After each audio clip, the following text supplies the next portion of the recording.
The Tower of Doom at Elitch's.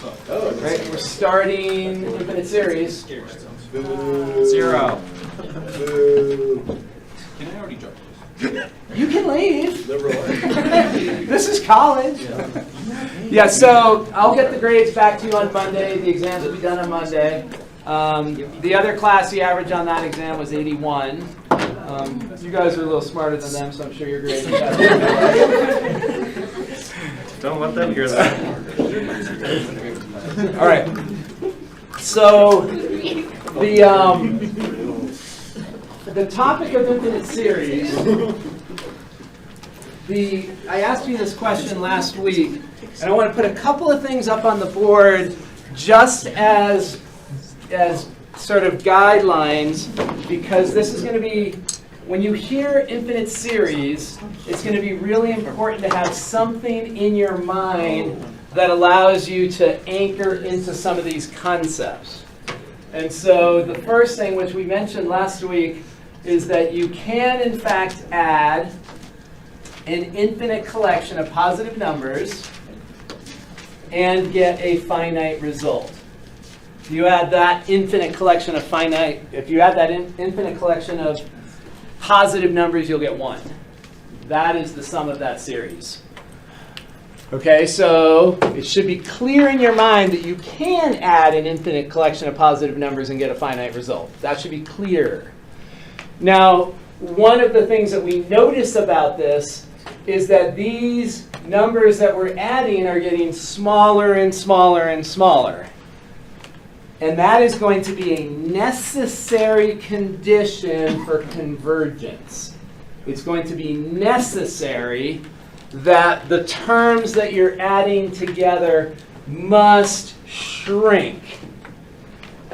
And if we think about what we did in the last chapter, the improper integration, the visual that you should have from improper integration is that you are thinking about that kind of thing where the curve is approaching the x-axis very fast. That's the image that you want in your mind for a series to converge, because each of these positive numbers can be thought of as the area of a rectangle. Right? So this is very closely related to improper integration, where we had an unbounded region that had finite area. Same idea. You're adding up an infinite number of rectangles. The area of a rectangle is positive, so you have an infinite collection of positive numbers adding together to something finite. But I said it's necessary that the terms are going to 0. Here is one of the most important series that we will see called the harmonic series. And this harmonic series has the terms going to 0, but they are not going to 0 fast enough for convergence. So this series will be infinite. So those two series are really helpful ones to have as guideposts. You can have the terms going to 0 with a finite result. You can have the terms going to 0 with an infinite result. And that's what we spend 2 chapters wrestling with. When do we have convergence? When do we have divergence? So it's kind of like in the last section where we had that threshold, 1 over x diverged, but 1 over x squared converged. So it's going to be that kind of thing. We have to analyze these series to figure out if the terms are going to 0 fast enough. We know they have to be going to 0. If they're not going to 0, of course it's going to be infinite. If you have something like 0.5 plus 0.5 plus 0.5 plus 0.5 plus 0.5 forever, that's going to go to infinity. No matter how small a number is, if you add it to itself an infinite number of times, that's going to go to infinity. So the terms have to be going to 0 really fast if you want to add up those terms and get a finite answer. So that's what we're going to be wrestling with. Okay, so in order to get to this point where we can analyze a series, we need to understand what a sequence is. And a sequence is a list of numbers. It's an ordered list of numbers. That's it. That's what a sequence is. And there are 2 ways that we can define a sequence of numbers. One is explicitly and one is recursively. So let's talk about both of those. A recursive definition or a recurrence relation is when you define a current term by looking at a prior term. Okay, so the most famous recursive sequence that most people have heard of is the Fibonacci sequence. The Fibonacci sequence, you actually look at two prior terms. It starts with 1, 1. Add those, you get 2, and then you add the 1 and the 2, and you get a 3. Then you add a 2 and the 3, and you get a 5, and the 5 and the 3, and you get the 8. And, that's how a recurrence relation looks. That's how a sequence that's defined recursively would look. You look at the prior term or terms to get to the next term. That is not the type of sequence we usually deal with in math. That's an interesting way, but it's not easy to do calculus on a recurrence relation. Most of the time what we are going to do is look at this scenario where we have an explicit formula, and we are going to think of our sequence as a function. Let me squeeze something in right here. We're going to think of it as a function. So if we imagine the indices for our sequence, then the function value is your a sub n. So you can think of defining the value of your term in the sequence by looking at the index. So maybe we take the index and we square it. So for example, if we have this sequence, 1, comma, 2 squared is 4, 3 squared is 9, 4 squared is 16, etc. So here what we're doing is thinking about the index value. So the index is counting the terms. Usually we start at 1. Sometimes we start at 0. And so we can think of a sequence as a function. Now that sequence is not this graph. Right, that sequence right there is growing. It would look, if we were to graph this sequence, we're doing 1, 4, 9, 16. We're doing that kind of thing.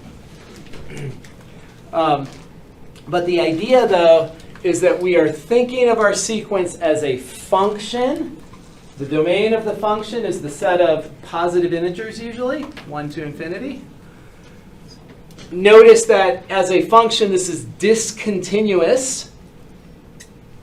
Right? It's a discrete function.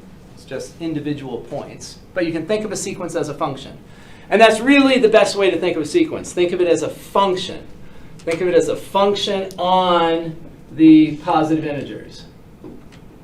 So whatever the sequence is given explicitly, just think of it as a function. And you know how to deal with functions. Okay, so notationally, you can make a sequence. You can use any of these three notations for a sequence. We tend to use that one a lot. In calculus and beyond, if you hear the word sequence or you hear the word series, you just assume it's infinite. Right? If it's finite, they're going to tell us. So we just assume that n is going to go from 1 to infinity. So this, you don't need to be writing that. They'll do it sometimes, but you don't need that. At this stage, we just assume it's an infinite series. Otherwise, they're going to tell us. The series might go from 1 to 5. Or 1 to, you'll know from context that it's a finite series or a finite sequence. Okay, so this piece right here is what we just talked about. When defined by an explicit formula, a sub n is f of n. So in other words, a sequence is a function. The domain is generally the non-negative integers. And then the values for the sequence are usually real numbers. So like this. Each one of these is a real number. You could come up with sequences that have imaginary numbers or series that have imaginary numbers, but we're not going to deal with that. We're dealing with real numbers. And often rational numbers. Okay, so let's look at some examples. So here's a picture of the harmonic sequence. The harmonic sequence is 1, comma, 1/2, comma, 1/3, comma, 1/4, comma, 1/5. So over here on the board, I have the harmonic series, so the harmonic series is just the harmonic sequence added together. That's it. So there's the harmonic sequence right there. Quite frequently, we will like to think of our sequence as a subset of a continuous function. We're going to have a couple of important theorems.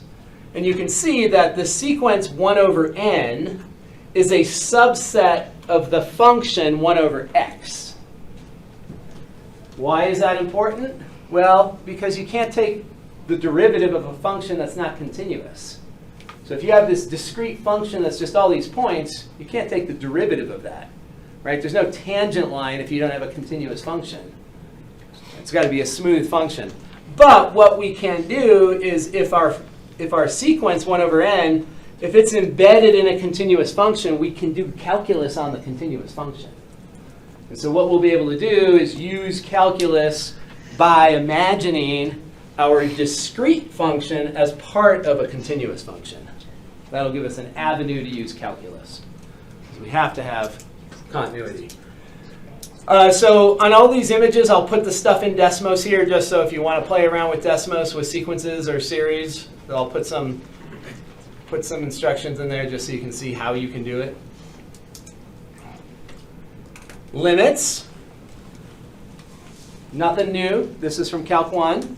So in your mind, when you're thinking about a limit of a sequence, it's the same thing that you were thinking about when you were taking the limit of a function. There's no difference. All we're doing is saying that the limit will be L, where L is a number, if the sequence, or back in Calc 1 or pre-calculus, the function, it's going to converge to L. All that means is that you get arbitrarily close as n gets very large. Now the cool thing is that we're always looking as n goes to infinity, so you don't have to worry about going to negative infinity like you did with functions. So for us, we're always going to the right, and it's just going to mean that the terms are getting arbitrarily close to L. And all that means is that if somebody says, okay, can you get within 0.1 of L? Sure. If we go far enough out in the sequence, we'll eventually get to a point. If the sequence converges to L, we'll get to a point where the rest of the terms are all within 0.1 of L. Right? So there's a ratcheting effect. You know, as you shrink, in Calc 1 you called it epsilon. If you want to be within 0.1 of L, maybe you have to go out to n equals 1,000. If you want to be within 0.01 of L, maybe you have to go out to 10,000. But the idea for a limit to exist is that you can get arbitrarily close to L. You just have to go far enough out with the n to make that happen. If the limit exists, that will be true. So in Calc 1, you have, and if the limit does not exist, if a sequence does not converge to a number, then the sequence diverges. One or the other. Sequence either converges or diverges. Can't do both. Can't do part of one and part of another. It's either converge or diverge. So, a couple of basic limits. Here's the harmonic sequence right there. And from Calc 1, we know our two basic limits. If n is in the denominator growing and there's a constant in the numerator, that limit's going to be 0. If the denominator grows and the numerator is constant, the fractions are going to go to 0. And the other basic limit, if you take the limit of n, as n goes to infinity, you get infinity. So your two basic limits, the limit of n or the limit of 1 over n, those are kind of the two that we look at the most. So the harmonic sequence, the terms converge to 0. Right, and we can see that in the graph. But the harmonic series, if you add them all together, you get something that's infinite. Here is the alternating harmonic sequence. The alternating harmonic sequence has this little gadget up in the numerator. That gadget is just turning on and off the +1 and the -1. We call it a switch. So that's just alternating. The switch could be -1 to the n or -1 to the n plus 1, depending on where you want the minuses. So we call that the switch. And you can see when n is 1, we're at 1. 1 over 1 is 1. 1 over 2 is 1/2, but this is an alternating sequence, so we go down. And then we're back to 3. 1 over 3 is a third. 1 over 4 is a fourth, but we're going down. So that switch is just going to alternate us back and forth. Now, what's really interesting is that the alternating harmonic series, if you throw in these minuses so that every other term is negative, it will turn out that this is actually finite. This series will converge to natural log of 2. So by taking some of the pluses up here and converting them to minuses, that will allow you to have a finite result. So that will be finite. We'll prove those things later. Now, one thing I'll say is that it can be very, very hard to figure out what a series converges to. Most of the time, we are going to say the series converges, but we won't know what it converges to. We can set up some range, some interval, and say, oh, it's going to converge to something between 1 and 1.5 or something. Like, we can narrow it down, but to find the exact value that a series converges to is very difficult, except for the most basic series. Very difficult. And we are going to study one of those most basic series a ton. One of them is called the geometric series. That'll be the most important one.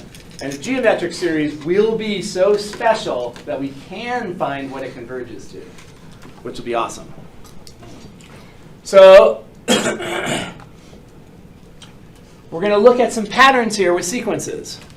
So this can be hard. It's not obvious how to create a formula for the terms in a sequence. It is generally not obvious. So there are two ways. One is recursively and one is explicitly. And what we're normally going to see is that if you can do the recursive one pretty easily, then the explicit one's probably going to be hard. If you can do the explicit one pretty easily, then the recursive one's probably going to be a little hard. So but it's usually not totally obvious. So let's go ahead and do the obvious one in step A. Find the next terms. This pattern we can almost always recognize pretty easily. So part A says find the next two terms. What's the next term after 11 going to be? 14. Yeah, so we can see that the next term is going to be 14, and then 17, and then 20, etc. Right, you can see that pretty easily. And so what you just did was a recursive thing. You said that to get to the next term, you add 3 to the prior term. Right, that's recursive. So part A, pretty straightforward. Part B, in this case, is pretty straightforward. We're going to get to the next term by adding 3 to the prior term. So a sub n plus 1 is the next term. You get to it by taking the prior term, which is a sub n, and adding 3 to it. Now, one thing that we have to do if we're going to come up with a recursive definition, if we're going to come up with this recurrence relation, we also need to know where to start. Right? We don't know what the first term is. And we don't, like, maybe we're starting at 8. Somehow we need to know where we're starting. So you have to indicate what the first term is going to be, and in this case it would be 2. So we're starting at 2, and then we add 3 to it, and then we add 3 again, then we add 3 again, then we add 3 again. So a sub 2 is going to be a sub 1 plus 2. So we repeatedly add 3. All right, that's not too bad. Excuse me. Now let's go to the explicit formula. For the explicit formula, it's very helpful to put your index values below. Put your counters down there.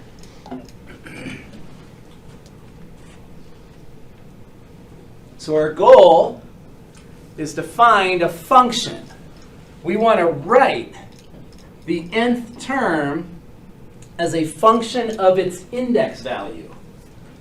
So in other words, we want to come up with 8 from 3. We want to come up with 11 from 4, etc. And it's not obvious to most of us. To any of us? Does anyone see it?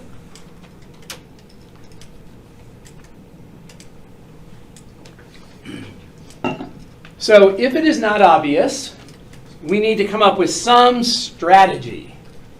And I find that the simplest strategy that usually works is to come up with some sort of table.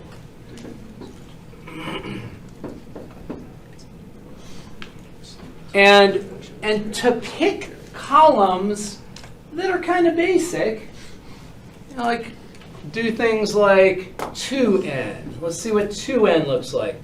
Let's see what 3n looks like. Let's see what n squared looks like. So coming up with just some basic patterns, and let's see if anything sticks. So that's going to be 3, 6, 3 times 3 is 9, 3 times 4 is 12, and 15. N squared, 1, 4, 9, 16, 25. So we just want to sort of create, and it's very easy to do if you're dealing with this. If you have a spreadsheet, you can just set stuff up. If you go into computer science, there's a lot of classes where you've got to recognize patterns, and really the easiest way is to create a spreadsheet and just start looking at basic things and see if anything jumps out at you. And hopefully something's jumping out at you. What's jumping out at you? 3n's. Yeah, the 3n column's jumping out at us, right? And you know, or we should, it shouldn't be a surprise if we are doing this repeated addition by 3, it shouldn't be a surprise that we're going to notice a pattern that involves a 3. That shouldn't be a surprise. So when we look at that, what is a sub n going to equal? 3n minus 1. 3n minus 1. Once you see this column of 3n, it's like, oh yeah, minus 1, that's obvious. But those patterns are not usually going to reveal themselves to most of us just by inspection. So if it doesn't just jump out at you, like this one jumped out at us. And if that one's easy, that one's going to be harder. If that one's easy, that one's going to be harder, usually. So if it doesn't just jump out at you, start looking at basic patterns with multiplication by integers, squaring, square rooting maybe, whatever. You just have to look around. Okay, let's look at this one. So again, just coming up with the next terms is not too hard. We can see that we're dividing by 2 repeatedly, so the next one's going to be 2, and then 1, and then 1/2. So we're just going to continue on with this repeated division by 2. And again, the natural thing here is to think of this as a recurrence relation. That's the natural way to describe this. But again, it's very hard to do math, it's hard to do calculus on a recurrence relation. So ideally what we can do is find a functional representation. So this says you get to the next term by taking the prior term and dividing by 2. But we need to know where to start. And so we start at 64. And that will be our recurrence relation. All right, so let's see if we can come up with the functional relation, the explicit form of this sequence. So put those indices there. And if something jumps out at you, great. And if not, just start creating a table and start looking for things.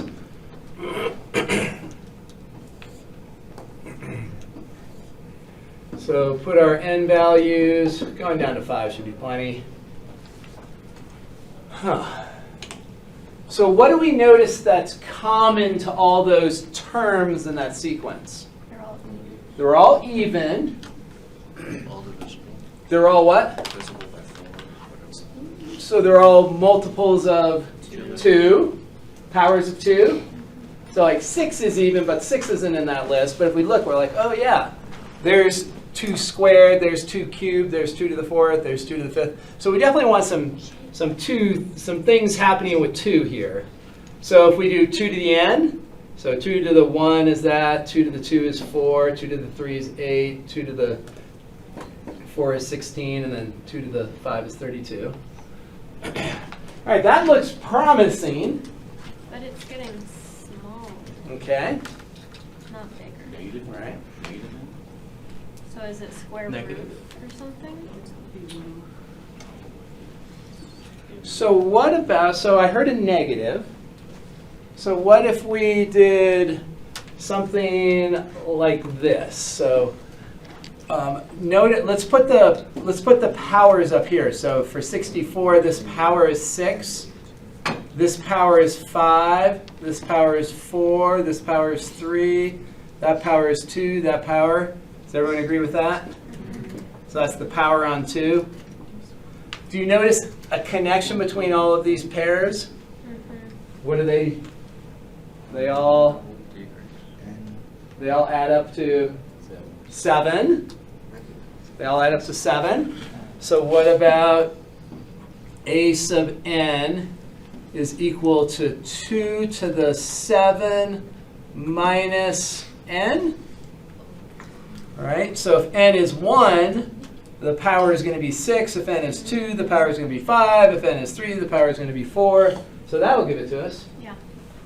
And so someone had said a negative, and that's a good bet up here. So if you went 2 to the negative n, that will give you another list of things, and you'll start to see patterns. But there's really no definitive way to guess. This would be a really mean thing to put on an exam. Like trying to relax your brain and look for patterns in a time situation. That seems pretty cruel. These will not be on the exam, but there will be questions on the homework like that. Because that would be a really difficult thing in a time pressure to force yourself to look at find a pattern. It's like what are those things called where you stare at the page and it jumps out at you? Stereograms? Out there? Stereograms? You know what I'm talking about? No. They're the very colorful looking, squirrely looking things, and if you stare at it, then all of a sudden there's like a tiger jumping out at you. All right, so let's see if we can find this one.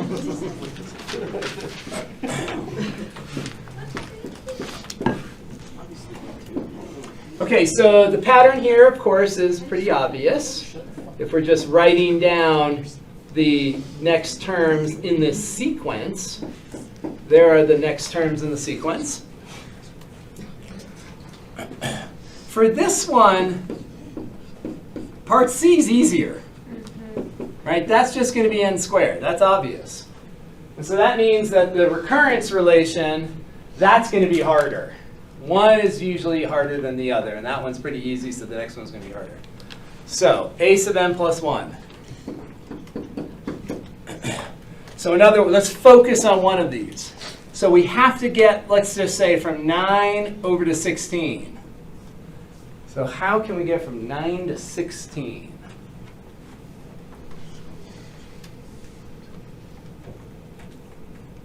Use the last one. We can't use the last one because we're trying to get to 16 by just getting to it from the index. So somehow we know we have to get to a 4. Oh, I'm sorry, yes, from the prior. We have to use the prior term, yes. Yeah. Is that what we said? Yeah, we have to use the prior term. You see it? No, but Maybe? maybe. You have to add 7, and then it's the sub is, or the red numbers are 3 and 4, and those add to 7. I don't know. Does that have something to do with that? Let's see. So if you add those two, they 5 plus that. If you add those two, yeah, that definitely works. So how do you get down to the red numbers? If you're starting at 9, how do you get down to that red number? Square root. Square root. So if we take the square root of a sub n, that's going to take us from the 9 to the 3. And then how do we get to the 4? Square root. So if we're at 3, how do we get to 4? Plus 1. Plus 1. And then how do we get up to the 16? Squared. Yeah, so we're going to take this little circuitous path. We're going to go like that. So square root of 9 is 3. 3 plus 1 is 4. And then we square that. So that'll do it. And so that adding that you're talking about is right in there. So if you start at 16, the square root of 16 is 4. You add the 1, then you're over at the 5, and then you square it. Yeah. So it takes a little bit of finagling. Something you wouldn't want to have to do in the middle of a time exam.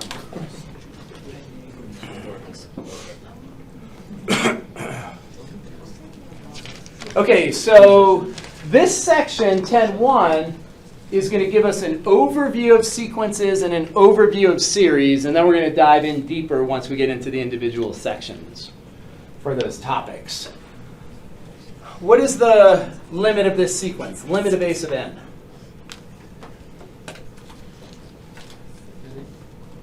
What was that? Infinity. Infinity. Everyone agree? So when we're looking at this sequence, here's our sequence right there. So the limit of this sequence, the limit of 10 to the n minus 1, as n goes to infinity, we have two basic facts with powers. If you have a number that's bigger than 1, say 1.1, that's bigger than 1, and you let the exponent go to n, that's going to go to infinity. If the base is bigger than 1, so as n goes to infinity, that will go to infinity. And what about if the base is less than 1? Where will that go? 0. Does everyone have those basic facts down? If you start repeated multiplication of a number bigger than 1, 2.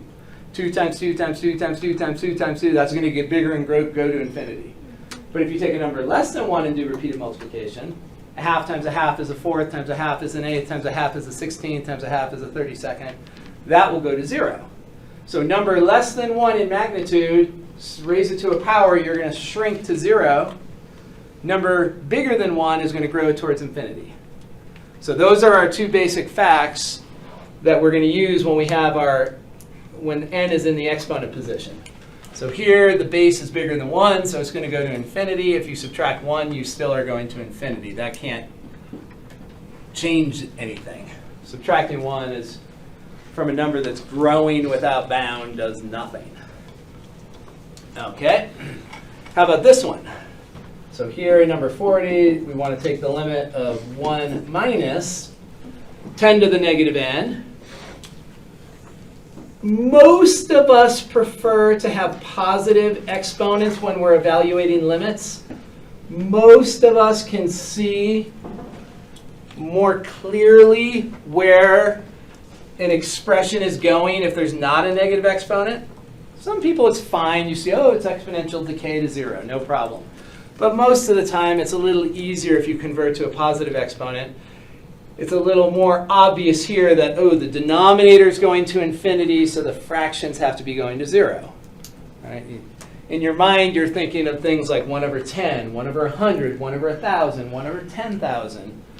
So this fraction here is definitely going to 0.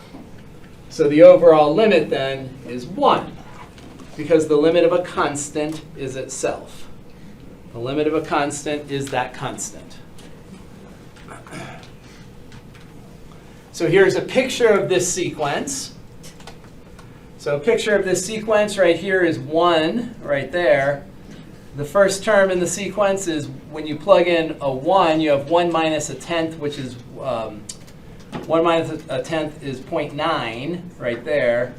And then keep on going. That's going to be 0.99, and then 0.999, and then 0.9999, etc. And we can see that this sequence is converging to 1 from the graph, and then we can also do it mathematically.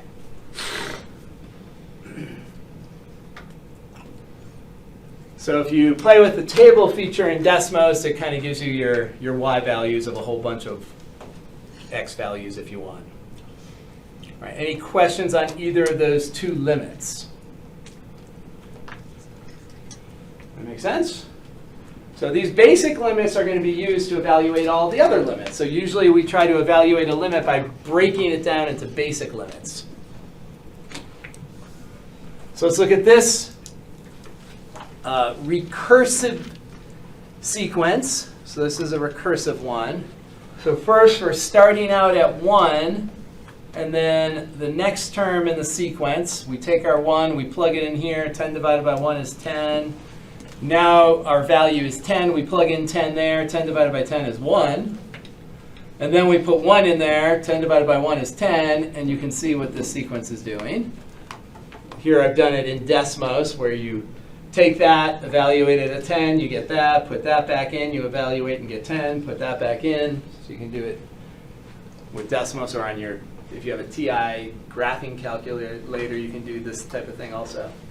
So what is the limit of this sequence?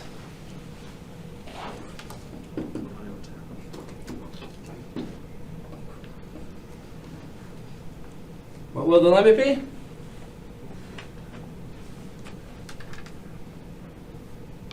Does it have a limit?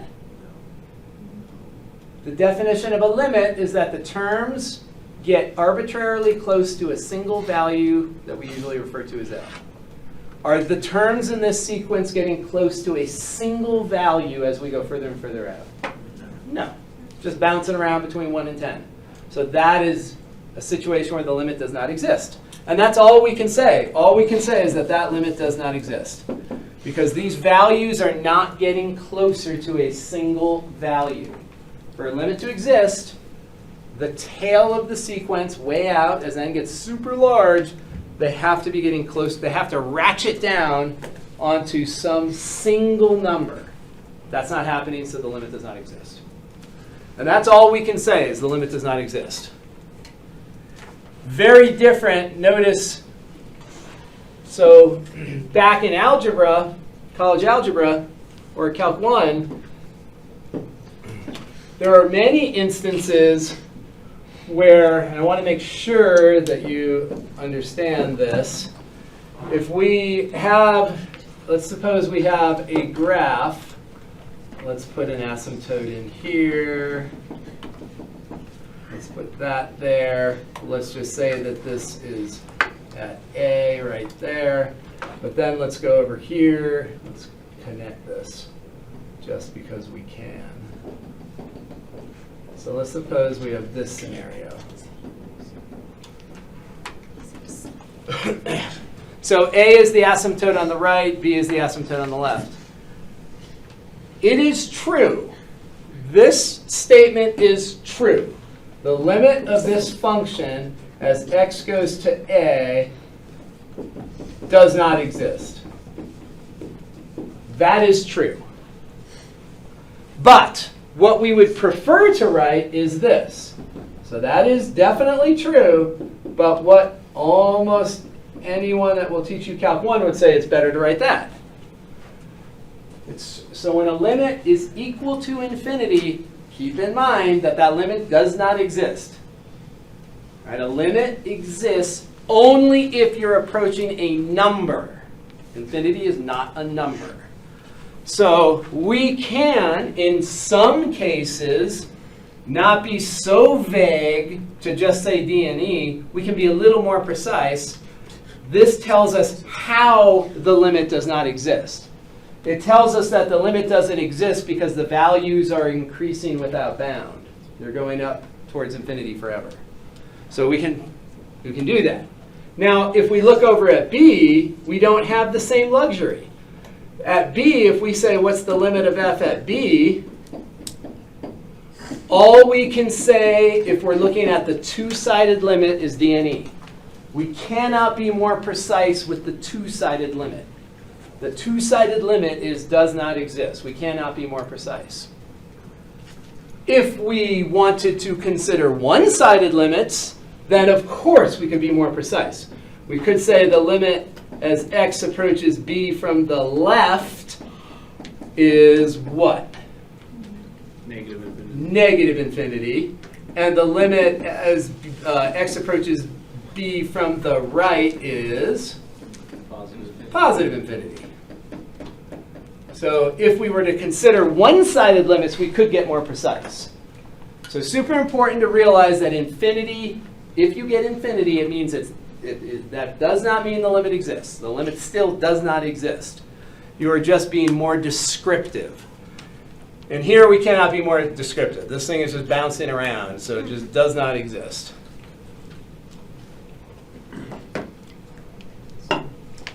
Okay, so I think that's the end. Oh no, there's one more on there. So here's another recursive sequence. Another recursive sequence. This one, notice that they start with an index value of 0. No big deal. That's just the first term. There's going to be series and sequences where sometimes it's easier to start with a counter of 0 instead of a counter of 1. There's sometimes that if you start with a counter of 0, it makes it harder. Sometimes it makes it easier. So you just kind of, naturally you would want to use a 1. But there's times where using a 0 makes more sense. And we'll see that. All right, so here our sequence starts at 2. And I just did the same thing in Desmos. Take the 2, put it in here. 2 divided by 2 is 1. 1 plus 1 is 2. take the 2, plug it in here. 2 divided by 2 is 1. 1 plus 1 is 2. So we see that we have that as our sequence. What is the limit of this sequence? The limit of a sub n as n goes to infinity is 2. Limit of a constant is itself. The terms in this sequence, you can say they're getting arbitrarily close to 2. So the limit of a constant is itself. So here we just have a constant sequence. The limit of a constant sequence is itself.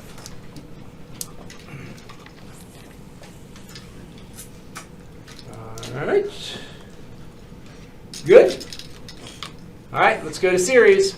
So this section, again, is just an overview, a little bit of sequences, a little bit of series. A little bit of series. Definition of a series. Here we go. So we have, terminology is absolutely crucial. Terminology is going to be absolutely crucial here. So we are going to talk about a series. And when we use the word series from here on up in math, it means infinite series. So, unless you're in circuits, then it means something different.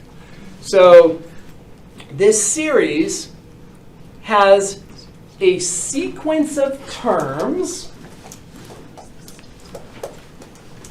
And those sequence of terms get added together. But then to analyze whether that series converges or diverges, we create a second sequence.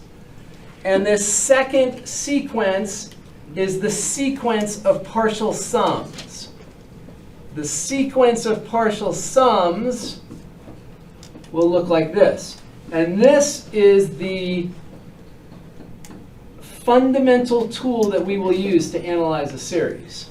So we want to understand the difference between the sequence of terms and the sequence of partial sums. So the sequence of partial sums is what it says. It's the sequence of partial sums. So a sub 1 is the first term in the sequence of terms, and it is going to be the first term in the sequence of partial sums. So there's the first term. And then we add the first 2 terms. That'll be S sub 2. S sub 2 means add the first 2 terms in the sequence of terms. S sub 3, add the first 3 terms in the sequence of terms. So you should think of the sequence of partial sums as if the limit exists, if the series has a finite value, the sequence of partial sums is creeping up towards that value, right? We're adding more and more terms, so we're getting closer and closer to the sum of the series, right? So this series that I have on the board converges to 1. 0.9 is pretty far away from 1, but then we add 0.09 and we get a little bit closer. Then we add 0.009 to that, we get a little bit closer. So the sequence of partial sums is clawing its way towards the sum of the series. Each term that you add creates a sum that's closer to it creates a partial sum that's closer to the sum of the whole series. And that is this is the sequence that we'll use to analyze the series. So here is a partial sum of the first n terms. You can write it in summation notation as a partial sum. We use the summation symbols, capital letter sigma, which is a Greek S standing for sum. So we're going to add up the first n terms. And then we're going to do something that is identical to what we did with improper integration. With improper integration, we took a definite integral and we then took the limit of that definite integral. Everyone remember that? So if we were trying to find the area under this curve, let's just suppose that's 1. What we did was created this function. Right? We created a function right there. That was a function of b and then we took the limit. Same idea here. We take our partial sum, and then we take the limit of that partial sum. So it's very comparable to taking the limit of a Riemann sum. It's very comparable to taking the limit of a function that created a definite integral. So we took the limit of a definite integral. That's what we did right here. We took the limit of a definite integral.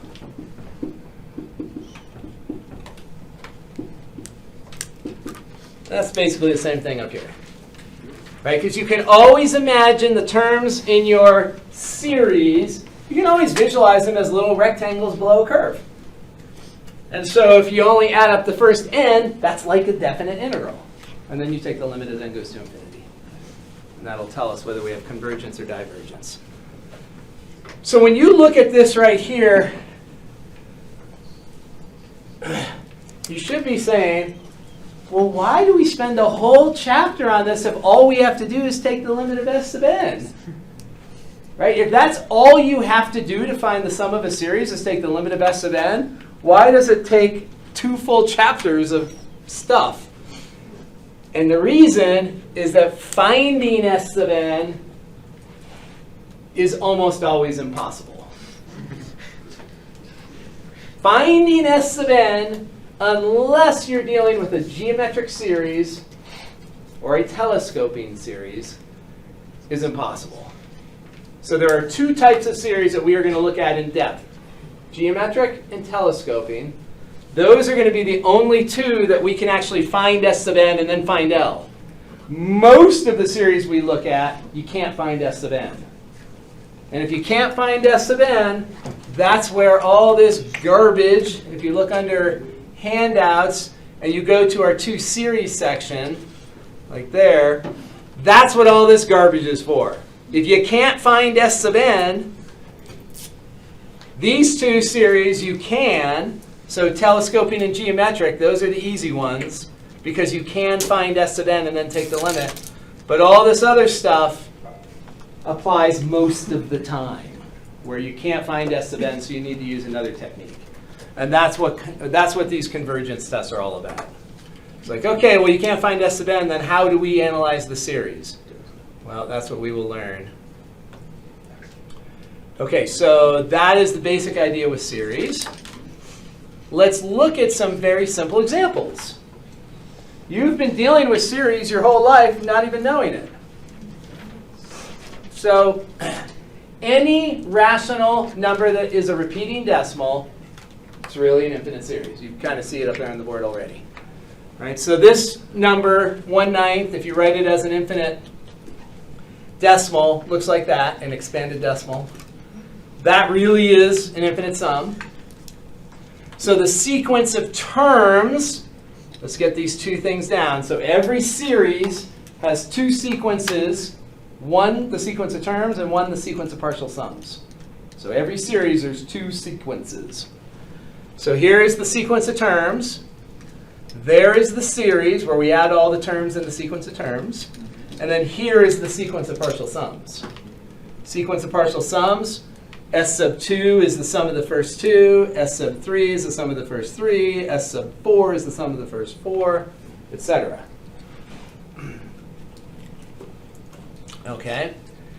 Now, it turns out that this is creating a geometric series. We'll talk about what makes it a geometric series. Well, we can talk about it right now. What makes it a geometric series? This, that there is a common multiplier to get from one term to the next.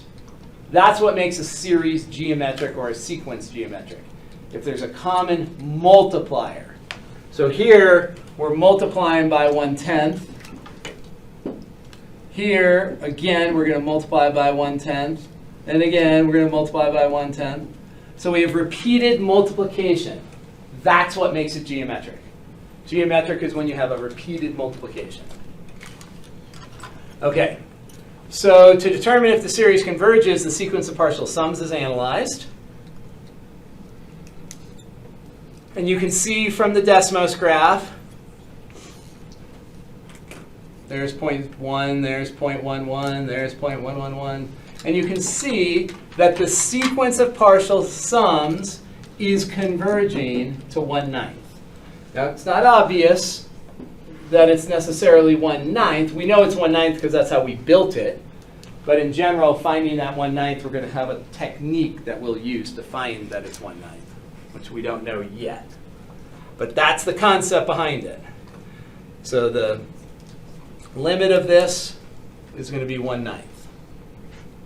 So we'll talk about how you get to the 1/9 soon. Let me ask you a related question. Do you know how to get from the 0.1 repeating to the 1/9 algebraically? So you know, you've been told, that if a decimal expansion is repeating or terminating, you have a rational number. We'll focus on the repeating ones. Everyone agree you've been told that? If the decimal expansion repeats, you have a rational number. A rational number is a number that can be written as a ratio. So if someone gives you a repeating decimal and says, well, what's the ratio? There's an Algebra 1 technique to find that ratio. So for example, let's make sure that you understand this algebra technique because it's super helpful. If we have the number, who knows, what do we want? 0.24, let's just do that. So we have this number that's repeating. You look at it, it's repeating, you say that it's rational. Then the next question is, well, how do you write it as, you don't want to write 0.24 repeating again and again and again, but how can we write that as a fraction, as a ratio? Does anybody have any idea? They've taken all the fun stuff out of algebra. So what is the first letter you think of when you hear the word algebra? 100. That is not a letter. So X. Somebody said X. It wasn't Alex. So, right, when you hear algebra, you think X, I hope. I X is- think A. You think A also? That's what it starts with. You can use, I didn't say the alphabet, I said algebra. Yeah, Why don't you algebra, just start with A? algebra starts with A. Okay, we'll change it to an A. We'll change it to an A. All right. I give up, Uncle. Okay, so what we're going to do is multiply both sides by 100. And I think you kind of see why we might want to multiply by 100. What it does is pulls part of the repeating chunk to the left of the decimal sign. And the reason that's important is that the decimal sign is really a hidden addition. All right? 1.5 is 1 plus a half. It's a hidden addition. But what's 0.24 repeating? 20. What? No. What is 0.24 repeating according to how we started the problem? A. 0.24 repeating is A. So now we have 100A equals 24 plus A. Now we're back to algebra. So 99A equals 24. So here is the ratio of integers, 24 99ths. So that's the algebra technique to go from your repeater back to fractions. Back to fractions. That's the algebra technique. So if the repeating decimal was a triple repeat, like it was 0.125, 125, 125, what do you think we're going to multiply both sides by? 1,000. 1,000. Yeah. Okay, but this is not how we're going to do it. We're going to use calculus to do it. But that is how you could use algebra to do it. Definitely, you can use algebra to do it.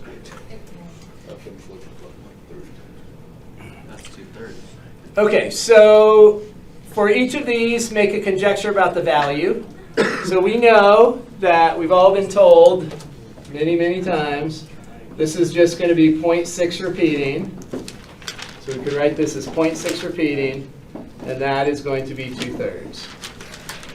All right, so we haven't talked about, we could do the algebra technique. I'm using X this time. Why? So you could do that. And then what do you think you multiply X by?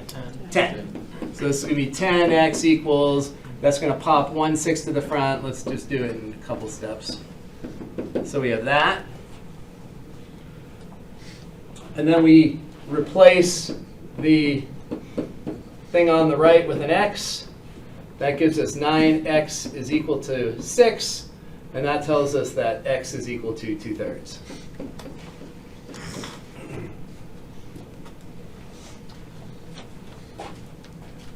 This also helps us here. Do you agree that 0.9 repeating is 1? Yes. Does everybody in this classroom think 0.9 repeating is 1? That it's the same thing as 1? No. What is Converges to 1. So if you have two numbers, so you're telling me 0.9 repeating and 1 are two different numbers? 0.9 repeating and 1 are different numbers.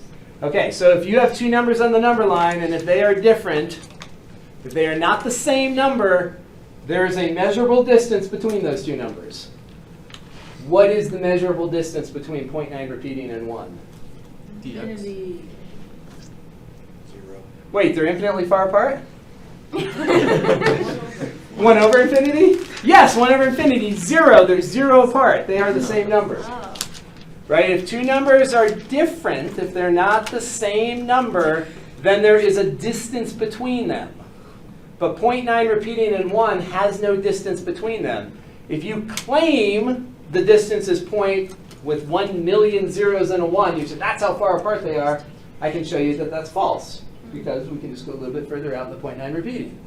So there is no discernible difference between 1.0 and 0.9, between 1.0 and 0.9 repeating. So what we are seeing then is that decimal representations of numbers are not unique. Decimal representations of numbers are not unique. There are different ways to represent the same number in the decimal system. All right. So same idea here. 0.6 repeating and 2/3 are the same number. They are not, if they were distinct, if they were different, then there would be a measurable distance between them, but there isn't. So the technique that you use to prove that is this proof by contradiction, which we will not get into. Okay, so how about this one? Where do we think that's going to, what is that equal to? This is going to be 4 plus 0.9 repeating. This is going to be 4.9 with the 9 repeating, which is 5. That is 5. And so we could show this with the algebra technique, that 0.9 repeating is 1 that we've already looked at. And shortly we will show a calculus way to figure out what the sum is. But this is just trying to build some intuition for these infinite series. All right, why don't we, let's see, what's this page? I'm spacing out. Yeah, let's take our break now before we do this next slide. Take a 10-minute break. Take 10. Take 10. Okay.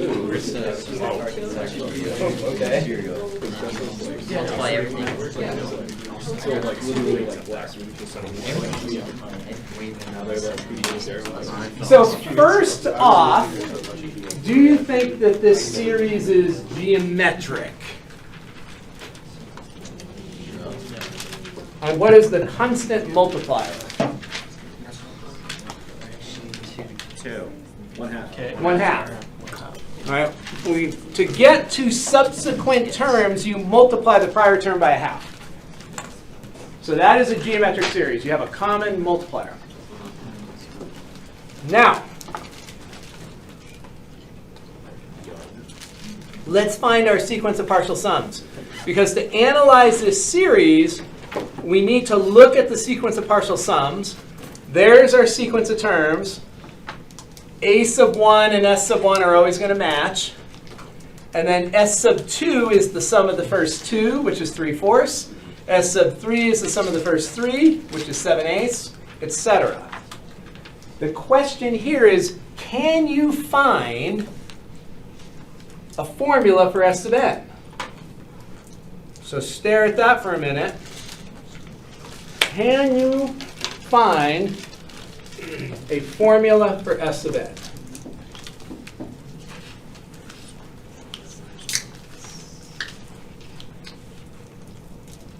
It's the denominator minus 1. That's right. What he said. So what is the formula for the denominator in all cases? So n squared. So we're looking right here. We're looking at these sums. So this is to there, to there, to there, 2 to the n. Yeah. Everyone agree? 2 to the n. So if n is 3, that denominator is going to be 8. So the n value here is 3. So it's how do we get to the 8 from the 3? How do we get to the 16 from the 4? So 2 to the 4, 2 to the 3, 2 to the 2, 2 to the 1. So 2 to the n, bless you, is going to give you the denominator. And what we're noticing is what Ryan said about the numerator, it's always 1 less than the denominator. Well, if the denominator is 2 to the n, the numerator is 2 to the n minus 1. Every geometric series will have some pattern that's going to allow us to find S sub n. We will talk about how to generalize that in the coming days. But at this point, all that should be in your mind is that if you have your sequence of partial sums for a geometric series, you will be able to find S sub n. And now, the sum of the series, if it exists, is going to be the limit of S sub n. Because the S sub n's are creeping closer and closer to the sum of the series. Like over here, as you keep going out one more term, you're getting closer and closer to 1. So that's what the sequence of partial sums does. It's getting closer and closer and closer and closer to the sum of the series. So then we just take the limit of it. And how do we take the limit of this thing? As n goes to infinity.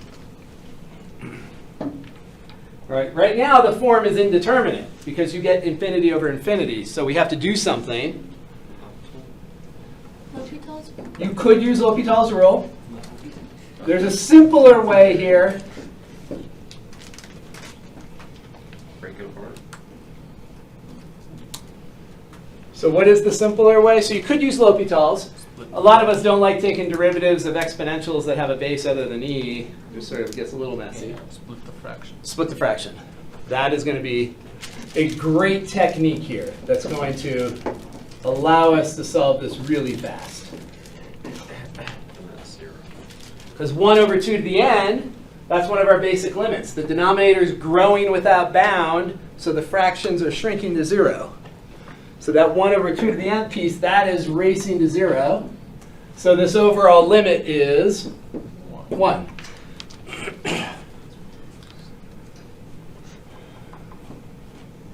So this series, 1 over 2 to the k, if we add all those numbers together, is equal to 1. Not obvious, right, when you look at that? The sum of the reciprocals of 2 to the k, they all add up to 1? Not obvious, right? Most sums of geometric series will not be obvious. So that sum, if we add them all up, you get 1. So this is the sum of the series. So the limit of S sub n is 1, and we say that the sum of the series is 1.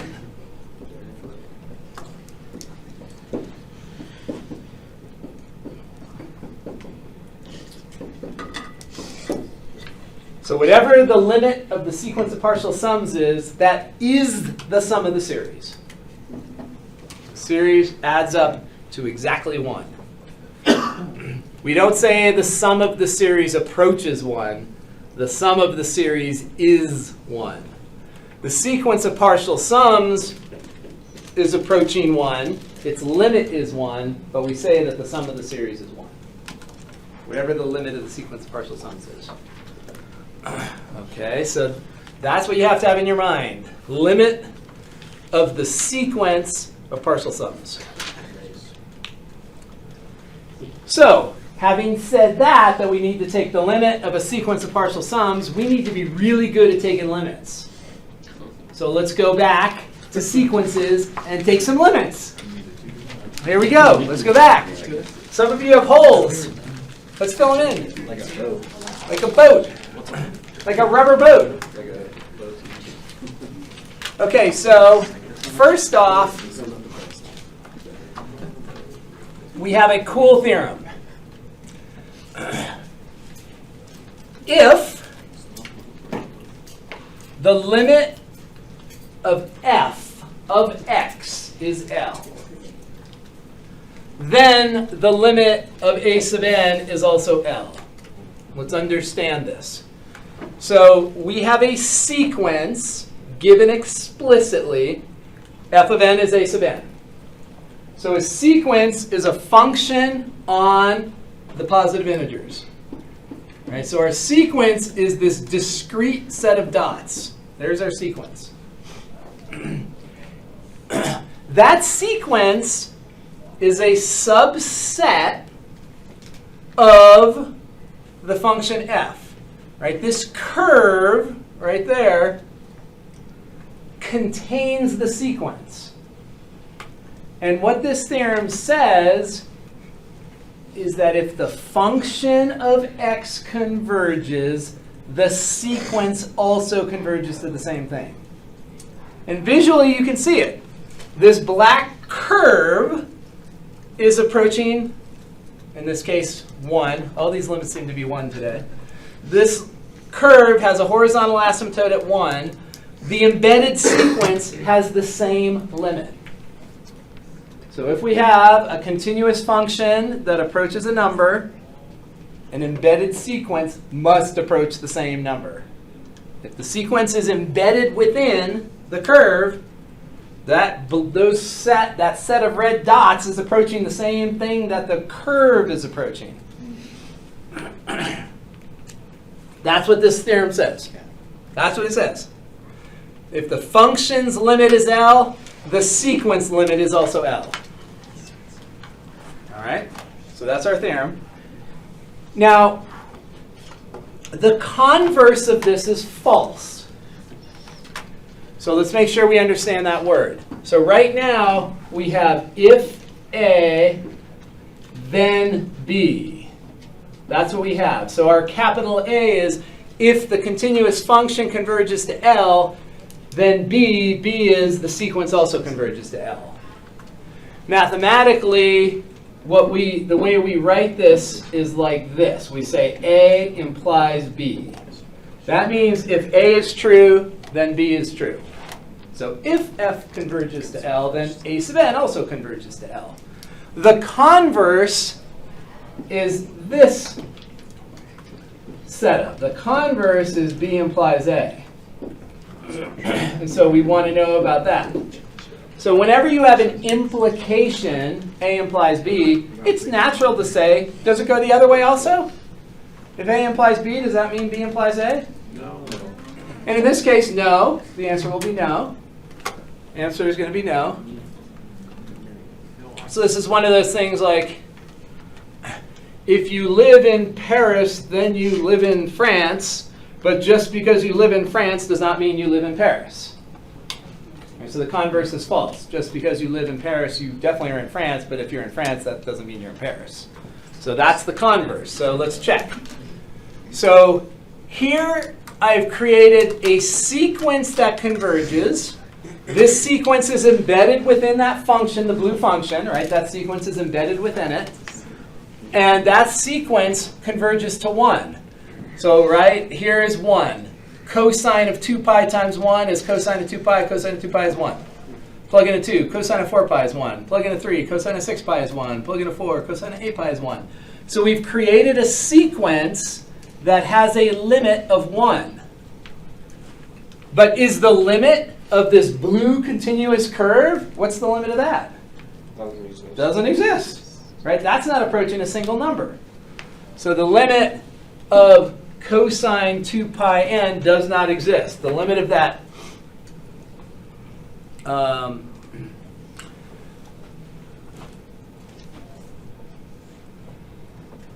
why is that not an x?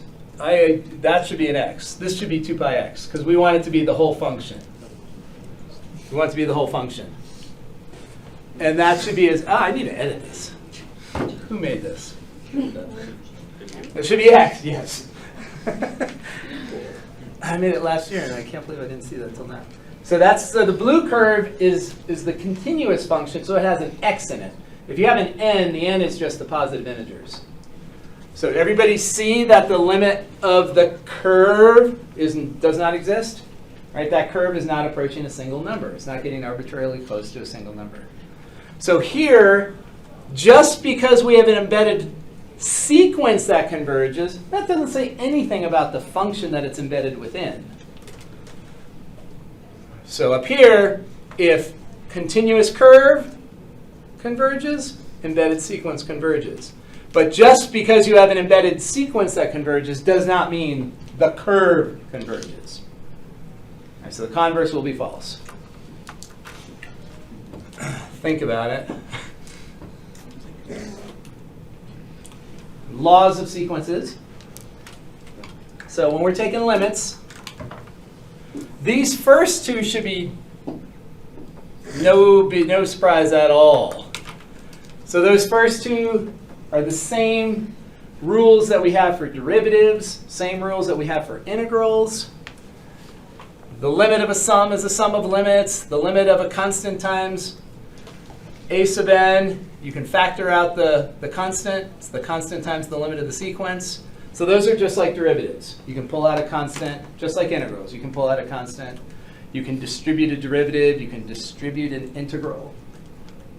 The integral of a plus b is the integral of a plus the integral of b. But you cannot do those things with multiplication or division. So right here we have multiplication and division. You cannot, with derivatives and integrals, you can't integrate a over b and say it's the integral of a over the integral of b. You can't do that. But you can with limits. So the limit of a sub n times b sub n will be the limits individually multiplied together. The limit of a quotient will be the limits individually divided.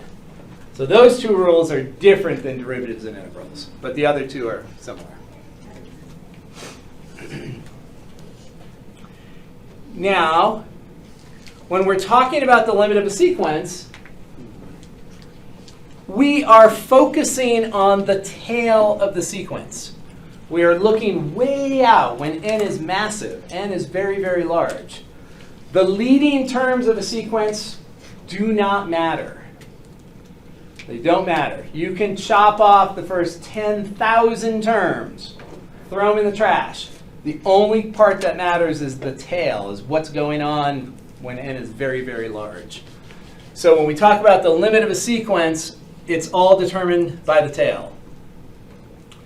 So if two sequences, a sub n and b sub n, differ in their first 100 terms, but the tails are the same once you get above 100, the limits are the same.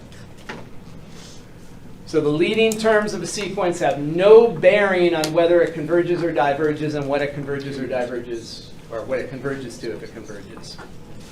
That makes sense? The leading terms have no bearing on that limit at infinity. In college algebra, you called it, horizontal asymptote. In Calc 1, you talk about limits at infinity. They're all the same thing, though. You worry about what's happening when n gets extraordinarily large.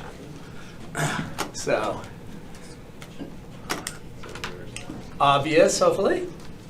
So let's find some limits. Let's find some limits. So in Calc 1, where did my water bottle go? Did I really leave it in the pizza room? Pizza room. The pizza room. The pizza room. Where? Teenage Mutant Ninja Turtles. That's before pictures. All right, so You know. Everyone's reaction to pizza. Do we have math in there? okay, so that is our first one. I am going to go find my water bottle while you finish that one off. Yeah. It's so much easier. It's going to be infinity, right?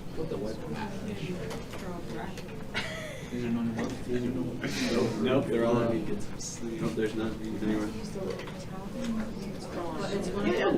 Cancel. I don't remember what it was used. Cancel.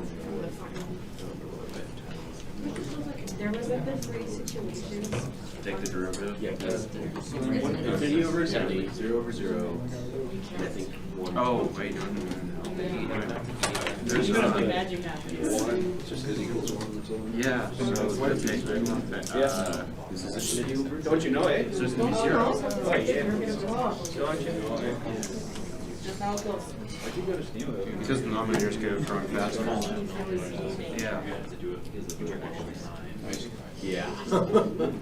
Read the half. There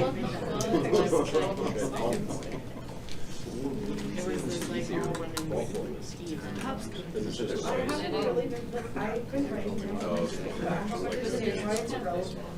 That should be infinity, right? Excellent. I'm good in my head. You never know. But it's the fit that tells me it's the difference. Yeah.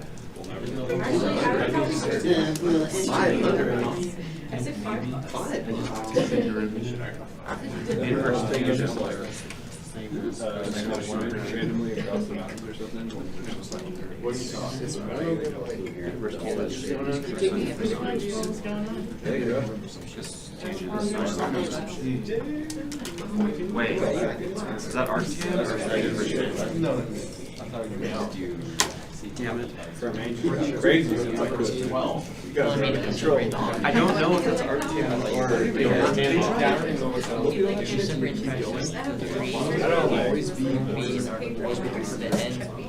I'm talking about 35. 35. Tangents and negative 1 half. I don't know if that's inverse tangent or arctan. Yes, that is 1/3. Well, I don't know if that's inverse tangent or arctan.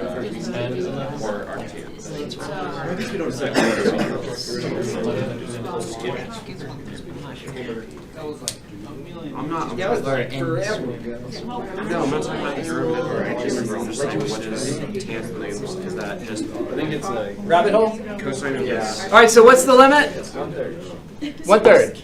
So in college algebra, you would have said it's the quotient of leading coefficients because the powers match. That's what they tell you in college algebra. They don't tell you why, but right, that's what they would say. If the powers are equal, look at the quotient of leading coefficients. In Calc 1, you could use L'Hopital's rule because it's infinity over infinity. That would work. Let's do it with L'Hopital's rule just for grins. So L'Hopital's rule, we would have 12n to the 11 over 36n to the 11. And then the n to the 11's cancel, and 12 over 36, that's a constant, that's going to be 1/3. So that's how you could do it with Calc 1 with L'Hopital's rule. The more common way, the way I would suggest, is to divide by the highest power of n in the denominator. That's the more common way. If you've got a bunch of terms, it's going to be easier. Sometimes L'Hopital's rule is going to be a hassle. If we had an n to the 12 and an n to the 8 and an n to the 4, then you'd have a whole bunch of garbage in there. So it's going to be a lot easier to do the division technique that we'll do now.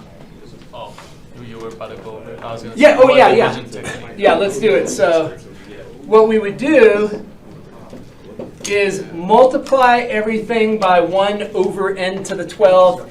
In other words, divide everything by n to the 12. So we would have that. If you divide through by the same quantity, that's identical to multiplying by 1. Totally legit. And this 4 over n to the 12, where is that going to go? 0. 0. So that's a good strategy for doing limits of rational functions. Yeah? Can you show like how you got that by dividing n to the, like did you do n to the 12 over n to the 12 and then like how do they cancel out those? So if you divide everything by n to the 12, so we would do this. We would say limit of n to the 12 divided by n to the 12 over 3 n to the 12 divided by n to the 12 plus 4 over n to the 12. Right, and then n to the 12 over n to the 12 is 1. Here they cancel, leaving a 3. You mean all 450? What's that? No, I'm just trying to see. Oh, okay. So dividing everything by the same quantity is equivalent to multiplying by 1. If you multiply everything by the same quantity or divide everything by the same quantity, that's multiplying by 1. So it doesn't change the value. So what about this one? What do you think we're going to divide everything by? N cubed. N cubed.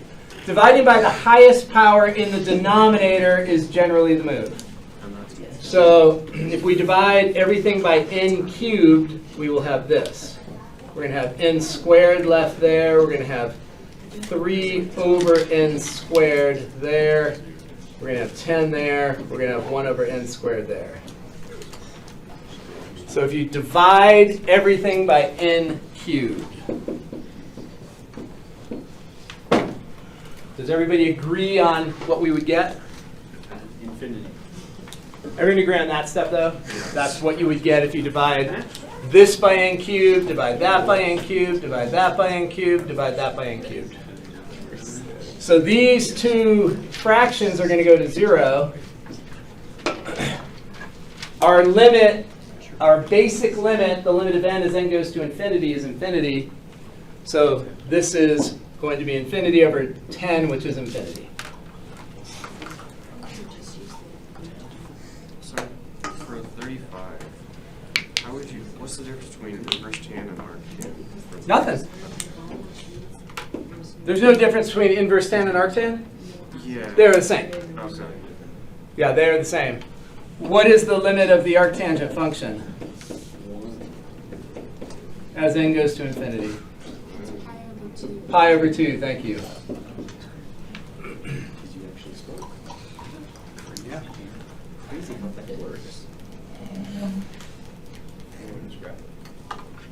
All right, any questions on those limits there?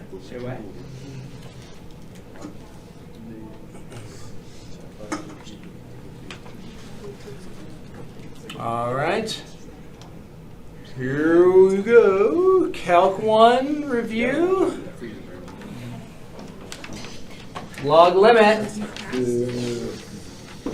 Everyone remember how to do the log limit process? I don't remember learning Just the this. natural log. I've never seen it before.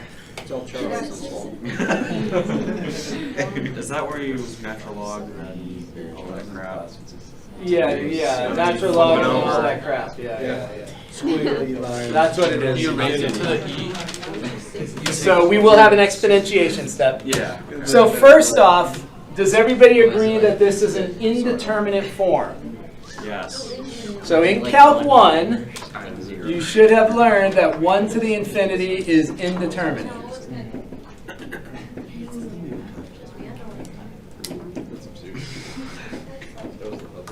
It's indeterminate.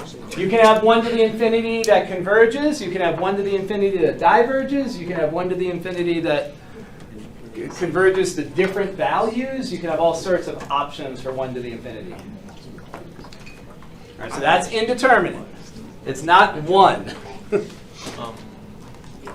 So the n over n, because it's infinity over infinity, that's 1. But like that 5 doesn't affect it, right? Correct. So the limit of the inside here, you have a one-dimensional over one-dimensional, so the limit is the ratio of leading coefficients, which is 1. And that's so, and the exponent's going to infinity. All right, so back in college algebra is the first time you encountered this. In college algebra is where you first encountered the letter E. Because you should have graphically looked at this. Most of the time in college algebra, you would graphically look at this. But that is where your E comes from, right? With interest rates, right? You do the continuously compounded interest, and you get the PE to the RT thing, and that's where the E comes from. As this goes to infinity, you end up with E. In calculus, you should have proved that using log limit process. Yes. No. Never did that. How could 1 to the infinity be indeterminate? It's 1. It's just going to continue to be 1. Great question. Let's figure it out. I'm scared. Great question. Great question. So let's ask this question. If you have a number less than 1 and you let the exponent raise to infinity, you get 0. 0.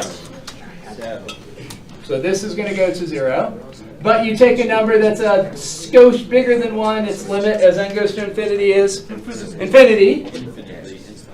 And you look at this thing, and most of us would look at this thing and say, oh gosh, that base is always greater than 0.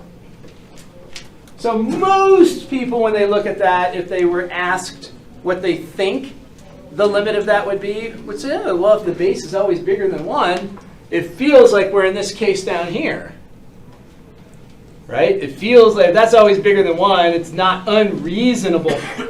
Wait, what did I say? Bigger than 0? Bigger than 1. Since that's always bigger than 1, it's not unreasonable to think that the limit is infinite.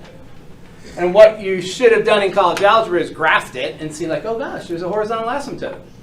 And that horizontal asymptote is at 2.71, blah, blah, blah. So how do we prove it? Well, I'll leave that one for you in the worksheet. We will do one that is very closely related right here. And here's how we do it with this log limit technique. So what we do is this. We define it to be like y or whatever. And I'm going to switch to x. You do not have to switch to x. It is fine. For me, having been to graduate school where anytime I see an n, I think that is a positive integer, and you can't take the derivative of something that's a discrete function, it gets embedded within me that it just feels bad to be taking derivatives when there's an n. So you don't have to switch it to x, but the idea is to convey that, okay, this is a sequence that is embedded within this continuous function. And you can take derivatives of continuous functions. You can't take the derivative of a sequence truly. So it's fine if you leave the n's though, but I usually won't, just to sort of underscore the fact that these are in fact different. Okay, then we take the natural log of both sides.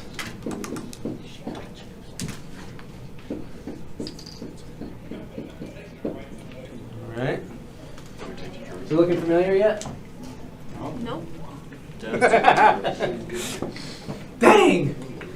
I was doing this with Charles, but So then we take the limit of both sides. that's right. Limit.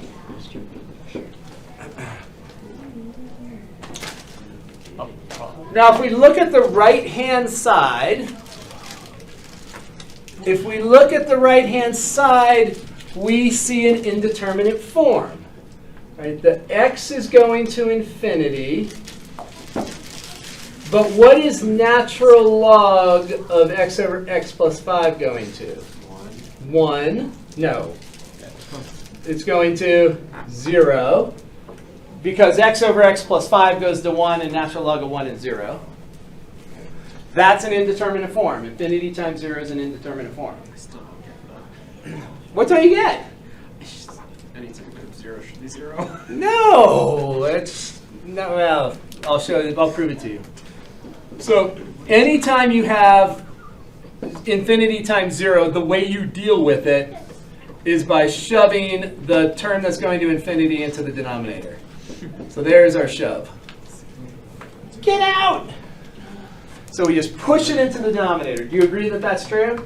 Multiplication by x is identical to division by 1 over x. Yes. Right? Dividing by a fraction is multiplying by the reciprocal. Right? If you divide by 1 over x, it's the same thing as multiplying by x. And now we have a L'Hopital going on. Now we have a L'Hopital going on because the numerator is going to 0 and the denominator is going to 0. So we can now use L'Hopital's rule. Everyone okay with that? Where did the x come from? Where did the x come from? The alphabet. So it came from this exponent. Oh, okay. Right? So when we take the natural log of both sides, the purpose of taking the natural log is that we want that x to come down in front so that it's not in the exponent position anymore. So we're going to pull that down in front as soon as we take the log of both sides. That's why we take the log of both sides, so that we can use that law of logs to bring down that exponent. That makes sense? Yeah. Roberto? That 1/2 over, or that 1 over x, where did that come from? So right here we have x times natural log of x over x plus 5. This x, as x is going to infinity, we're taking the limit as x goes to infinity. The x is going to infinity. This is going to go to 0 because the inside of the log is going to 1. Natural log of 1 is 0. So that x right there gets moved into the denominator. So this x, which came from right there, which came from right there, is going down there. Division by 1 over x is the same thing as multiplication by x. And anytime you have this indeterminate form, this is what you do. You move one of them into the denominator and turn it into, so if we move this into the denominator, it becomes 0 over 0. If we were to move this into the denominator, it would become infinity over infinity. But moving that into the denominator is messy. Moving x into the denominator, that's pretty simple. Multiplication by x is the same thing as division by 1 over x. Where are the 2 zeros coming from? Because the numerator goes to 0 as x goes to infinity, and the denominator goes to 0 also. And that's L'Hopital. L'Hopital, if we have 0 over 0, infinity over infinity, take the derivative. Are you going to end up splitting that natural log? No. No. You're thinking that you could make it a subtraction? Yeah, and then take the derivative. You could do that. Oh. You could do that. That would work. That definitely would work.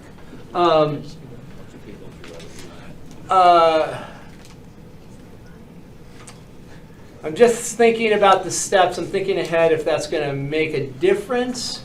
Most of the time we don't do that, but you could do that and you'll get the same answer. You could do that. So L'Hopital's rules, let me think about that though.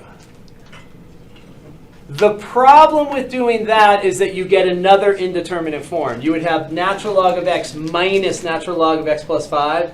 Infinity minus infinity is an indeterminate form. So then you'd have to combine it back together again. Yeah, so don't do that actually. Don't do that. I gave you the wrong advice. Don't do it. It won't come out the same. It will come out the same because you have to undo it after you do it. So don't do it. Does everybody understand infinity minus infinity is another indeterminate form? Sure. And the normal way that you fix that is by you have to somehow combine them. You took Calc 1. Okay. That's right, I did. So L'Hopital's rule says the limit of, when we're thinking about L'Hopital's rule, remember the concept is that we have two functions and we're dividing them. And we're trying to find the limit of the quotient. Well, if the derivative is the best approximation to the function, then the quotient of derivatives should approach the same thing as the quotient of functions. As a fairly intuitive idea. Right? If the tangent line is the best approximation, the quotient of tangent lines should approach the same thing as the quotient of functions approaches. That's kind of the intuition there. So now we use our basic derivatives. The derivative in the numerator is the derivative of a log. You flip the inside. Right? Whenever you take the derivative of a log, you flip the inside. And then you multiply by the derivative of the inside. The inside is a quotient. So we have to multiply by the derivative of a quotient, which is done with the quotient rule. So we do low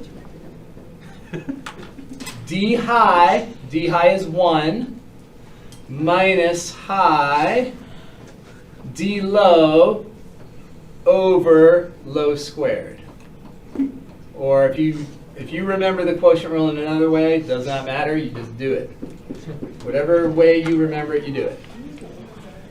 And then the derivative of the denominator is minus 1 over x squared. So you have x to the negative 1, which is negative x to the negative 2. Negative x to the negative 2. All right, so now we just have to simplify this. That's all. Just simplify it. Simplify it. So we'll do it one step at a time. So we have x plus 5 over x. Let's simplify this. X plus 5 times 1. X times 1, that's x plus 5 minus x. That's just 5. 5 over x plus 5 squared. Dividing by a fraction means multiplying by its reciprocal. We'll put the minus in the numerator there. So that's the next step. Now we can just start canceling common factors. So we have an x plus 5 that's going to cancel and make that exponent a 1. We have an x that's going to wipe that exponent out and turn that into a 1. So let's see what we're left with. So we have limit of negative 5x in the numerator. And in the denominator, we have x plus 5.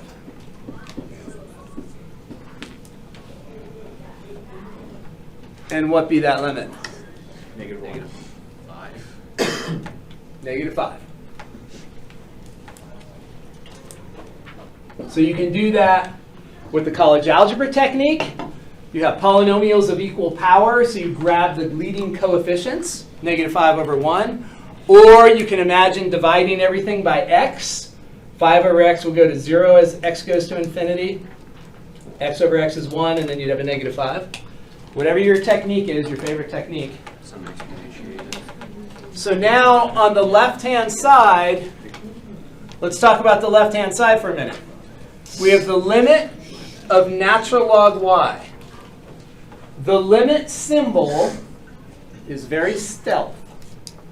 The limit symbol can move inside of continuous functions.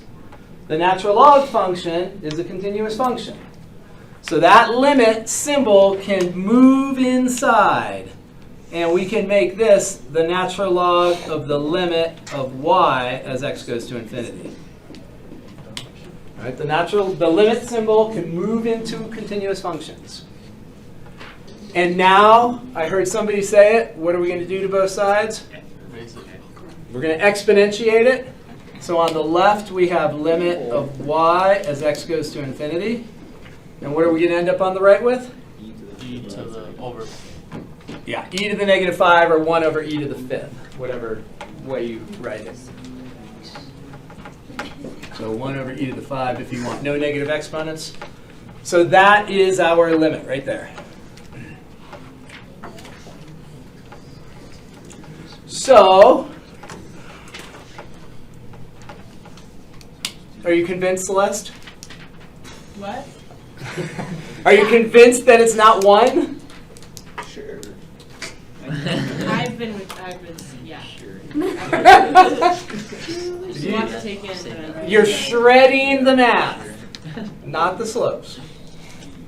So what we've just shown is that if we have a form 1 to the infinity, 1 to the infinity can lead us to a numerical limit that's not 1. Jordan? So is it just negative infinity divided by infinity equals 1? Or Say that once again. how did you get from the limit of negative 5x over x plus 5 To this? Yeah. So we can do it in multiple ways. The way that I recommend doing it is to divide by the highest power of x in the denominator. So if we divide everything by x, we get that. So if you divide everything you see, all the terms by x, we would have that. And then 5 over x goes to 0. And then negative 5 over 1 is negative 5. The limit of a constant is itself.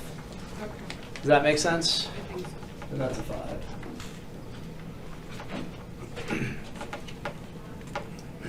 Question? No questions? So this form here is, does everyone see that it's 1 to the infinity? So 1 to the infinity does not go to 1 necessarily. It could.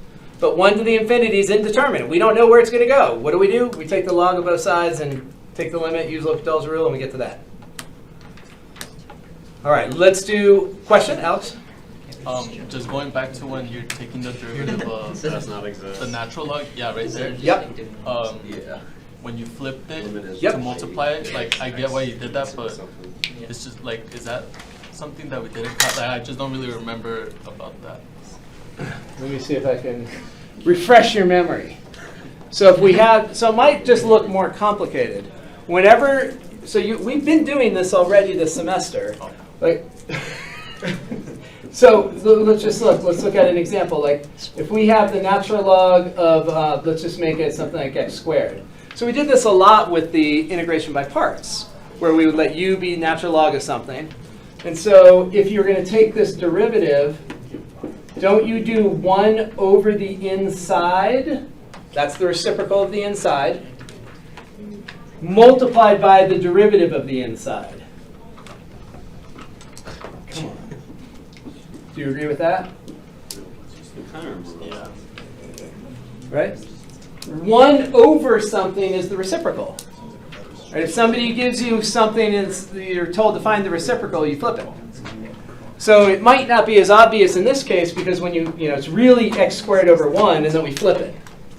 So you've been using this idea that the derivative of a log is 1 over the inside, which is the flip, is the reciprocal, multiplied by the derivative of the inside. So that's all we're doing right here. We're saying, oh, 1 over the inside, so that just flips it. And then the derivative of the inside, in this case, is a quotient rule. Let's try one more. Or you all try this one. Can you go up? So try that one. Go up more? No, that's fine. Right there? Just seeing if I could cheese it.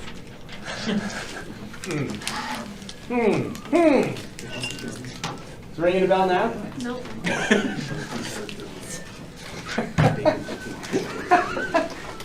You must have done log. Where'd you take calculus? Here? In this hallway? No. No. Oh, that's a problem. With code.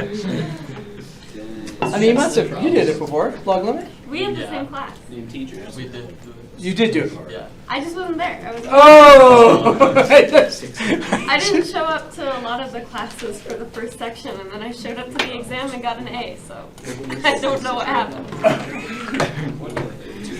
Everyone's got their price. You did, why didn't you show up? I'm trying to remember. Something, I didn't just decide I didn't want to go in. You weren't like out gallivanting. No. I think one day it snowed and my mom was like, I don't want to bring you. I was like, okay. And then another day my sister got, oh, no, my family got COVID. That's what it was.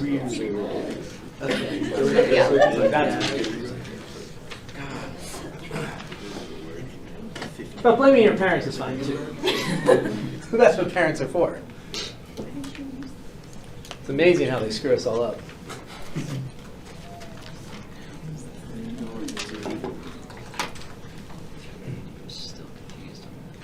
All right, let's see. Where are you guys at? You have L'Hopital's rule yet? That is not what you're supposed to be looking at. He's putting everything in a copy. No, that's computer. Oh my god. That's computer put it in. Put it in just to see. That's crazy. Yeah. So it starts the same. So we're I gonna don't know this guy. Did he do something? No, I put it in. It solves it. You wait, you didn't go to curly brackets? I didn't. That's what she said. Wait, so what's the point? Wait, you haven't taken the log yet? Shut up. Come on, we're... So, oh, Apollo. Your glasses are too heavy for your little head. So you're gonna do this, you're gonna create a function that's equal to the inside and then take the log of those sides. Yeah, I'm like, did you please copy these? Like, yeah, you did it last semester. Whatever you want. This is more of a Yeah. It'll probably. That wasn't necessary. Okay, because I also, it's okay because I also.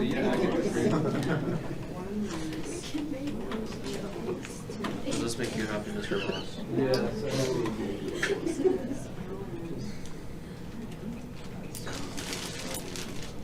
Just some. You're on the right track. You're on the right track. Now think there it is. Now you got a 0 over 0. You doing okay? Finish. Big brain. Well, you took the net on the side. Yeah. Don't worry, I'm exhausted. Yes. On this side, though, you want to have a y or something because you're going to have to have an equation that you can take the log of both sides of. Okay. So you want to use a y or something, some favorite kind of variable letter. Now, you don't need an absolute value here. Absolute value shows up when we do an integral. Yeah, so we can just take the natural log of both sides. And now you take the limit of both sides. So this doesn't start until you take the limit. Next step is limit. Doing some algebra ahead. Being lazy. Let's see, so the limit of that, is that in there? Again? Okay, yeah, you were on the right track there.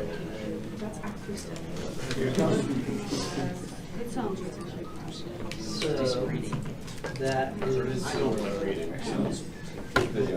Why do you read that? Yeah. Oh yeah, that. So when you're at this stage, you take the log of both sides. That's from them. These are parentheses. So that's in parentheses, and then you take the limit. Well, and Right then here, this limit comes inside, so this side's going to be log of the limit over here.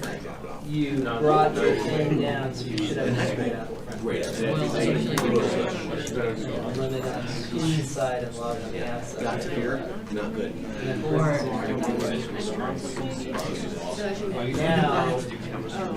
then this goes to infinity. This goes to infinity. This goes to infinity. Then we can use L'Hopital's rule. Yeah, me too. How's yours going?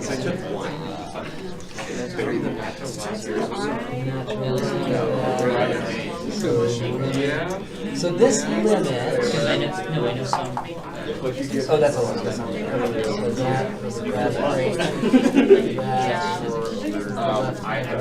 so you should have a limit on the left. Oh, yeah. Yeah, so now you're just trying to differentiate that. Okay, I know where you're at.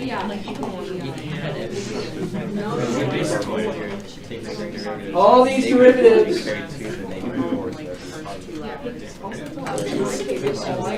That's trapped inside here. So this actually gets down in front.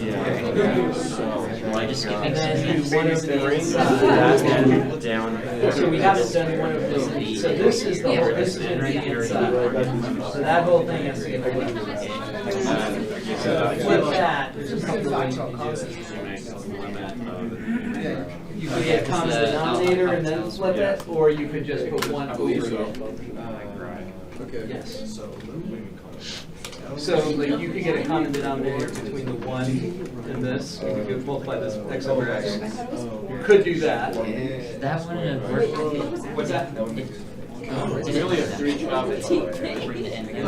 Not well, eventually, no, not exactly. But you would write this as 1 x over x minus y minus 4 over x. So you get 1 minus 4 over, you get x minus 4 over x. I'll show you. Let's go do it on the board. Let's do it. All right, let's go. I saw some great math, and I saw some other questionable math. Questionable math. I saw some English. I saw English. That's not good. I know. Okay, so the first thing you want to do, you want to call that log thing, you want to call this a sub n, or whatever you are thinking of this as, you want to call it something. Because you know at one point you have to take the log of both sides. If you're taking the log, it has to be of an equation. You can't just take the log of one side of something. You have to take the log of both sides. So we're going to call it y. We ln both sides. And when we ln the right-hand side, we can pull the exponent down so that we have that. Now there's no L'Hopital going on until we take limit. So the next step is to take the limit. And as you do more and more of them on the left-hand side, you just put the limit on the inside right from the start. Because the limit can always pass through the log function. And now on the right side, as you do more and more of them, you start recognizing this pattern that you need to shove the x into the denominator. So we can just do that in one step. When we take the limit of the right-hand side, multiplication by x, that's the same exact thing as division by 1 over x. Those are the same. Dividing by 1 over x, multiplying by x, those are the same. So now we have an indeterminate form. So now the numerator and the denominator are both going to 0. Make sure that you see that. Right? As x goes to infinity, 1 over x goes to 0. And as x goes to infinity in here, 4 over x is going to go to 0. Natural log of 1 is 0. So make sure that you're convinced that you see that it's not convinced? No, I forgot the natural log of 1 was 0. Oh. That'll be a problem. Yeah, natural log of 1 is 0. Because it's magic. Okay, so now we're going to use L'Hopital. So L'Hopital says take the derivative top and bottom. Not the quotient rule, but separately. Numerator's derivative divided by denominator's derivative. All right, so here we go. This is the hard part. The denominator's derivative minus 1 over x squared. So the derivative of a log. What Celeste? are those two little zeros you have there? They're zeros. Okay, but why do you have those there? Because L'Hopital's rule says if you get 0 over 0, it's indeterminate. So, Right, so what this 0 means is that the numerator is going to 0. all right, Do you see that it's going to 0? because we're going to infinity, right? So the x is going to infinity, and so if x is going to infinity, what is 4 over x going to? 0. 0, and 1 minus 0, 1, and natural log of 1, Is 0. Yeah. So that's what that 0 is, and 1 divided by x as x goes to infinity is also going to 0. So that means that it's indeterminate, and we have to use L'Hopital. So derivative of a log, 1 over the inside. Yes. So there's 2 ways to do 1 over the inside. The simplest way is to literally write 1 over the inside. That's the simple way. 1 over the inside. And now we have to multiply by the derivative of the inside. What's the derivative of 1?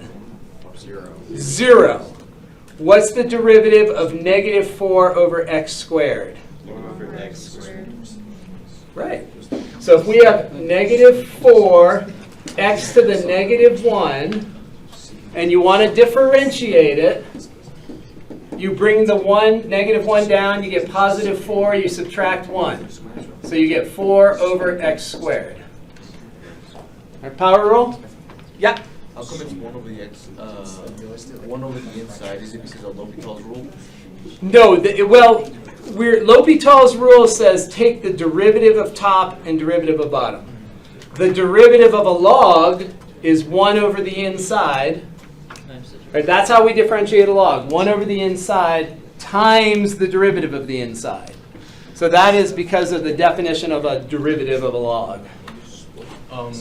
When we're using L'Hopital's rule, are those zeros like the notation we should be using to You don't need to determine- write that. That's just Oh, to okay. note. That's just to indicate that, oh, now we're using L'Hopital's rule. Right? Araceli, is that you in there? So the zeros, you don't have to put them, but that's kind of just a reminder that we need to use L'Hopital's rule. So what is the derivative of the inside there? So we said 0 and then times 4 over x squared. Let's use a different color pen. 4 over x squared. All right, so now back to algebra. We have to simplify what they refer to as a complex fraction. Oh, can't the x squares cancel? Yes. Let's make sure we all get it, though. So here's one way to think about this denominator. Do you agree that we could get a common denominator there of x?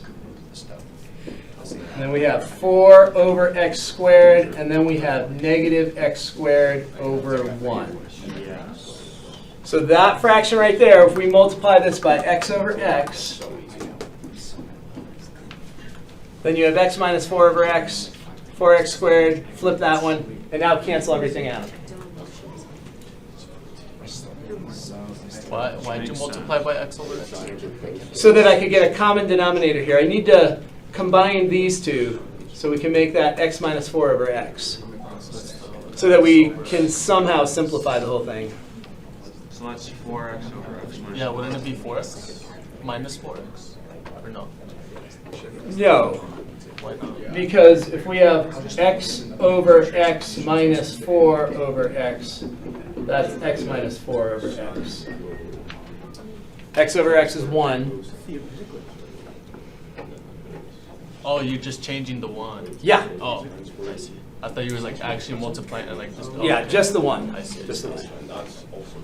All right, so then this all, the x squareds here cancel. So I get negative 4. So we're going to get negative 4. X. So negative 4 times x over x minus 4. And that's negative 4. Does everybody see that? So we've got the negative sign from the x squared grabbing the 4. And then 1 over x minus 4 over x, you flip that. Reciprocal of that, you flip it. And what is this limit? Negative 4. So that's e to the negative 4. So on the left side, we have natural log of limit of y as x goes to infinity. Everyone get the negative 4? Yes. So if we divide numerator and denominator by x, another way to look at it is if you divide the top by x and you divide the bottom by x, you'll get this. So if you divide through by the highest power of x, the highest power of x is just x to the 1. So you're going to divide everything you see by an x. That fraction will go to 0. So you're left with negative 4 divided by 1.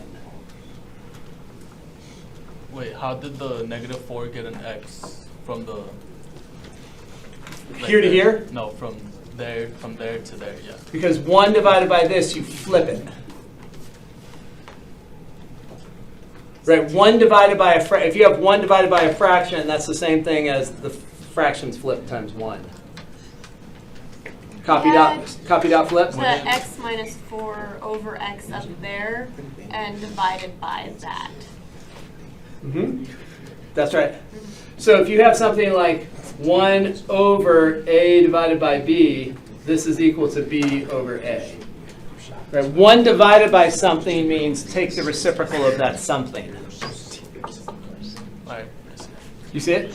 So if you have 1 divided by 2/5, that's going to be 5/2. So 1 over flips I it. guess the way I was seeing it is like that x, that bottom x. Yep. Like there's a 1 under it, and then like. No, don't think of that. Why not? Because this is the fraction, right? You don't need to make a fraction within the fraction. Yeah. You have 1 divided by this fraction. If you divide by a fraction, it's the same as multiplying by its reciprocal. But let's say if that wasn't 1, would I have to see it like that? Because then that x would just be with the x minus 4, that bottom. Like if it wasn't a 1, If it were, what was it instead of a 1? it's just something else. Like what? Because it depends on what it is. 2. Like something that would make it so you would use like what I'm talking about, where it would So this fraction is in the denominator, right? You don't have this. That's totally different.